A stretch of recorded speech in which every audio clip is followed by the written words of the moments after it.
Duha ka sakay sa motorsiklo pilason matapos natumba sang makasagaid sa gutter sa Iloilo Sunset Boulevard. Si Julius Bilacaol nakatutok.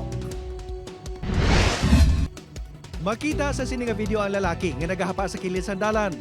Pila ka metro sa distansya, may nagahurayad man nga isa ka babayi.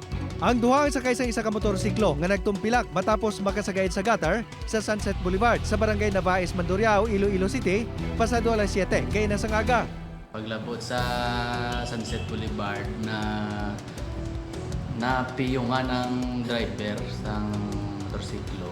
Ang lalaki nga driver ang nagaedad sang 23 anyos kag isa ka grade 12 student. Critical ang kondisyon sini sa ospital. Ang babae naman nga angkas ang nagaedad sang 43 anyos. Ginaobserbahan man ang kondisyon sini. Apisar nga hindi pa klaro kung diin gidali ng duha. Ginapatihan nga pauli na mga ini sa kagbanguton. Nagapanimaho kuno ang mga ini sa makahulubong nga ilimnon. Apang hindi pa madeterminar kung kahulugbon ang gintunaan sang ilang pagkaaksidente. Ang lalaki nakalampos kidi ang ulo sa haligi sang suga. Tapos ang babae nag-upod sa motor nag-apok. Suno pa kay JR, napilitan nini mag-livestream sa social media para magpangayo sang bulig agud gileyon nga makaresponder ang otoridad.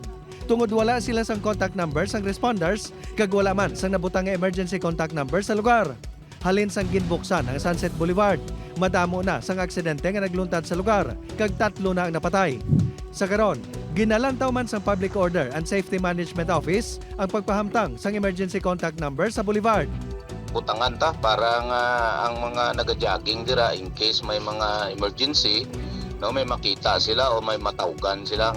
Upod kay Cirilo Rendoque, Julius Bilacaol.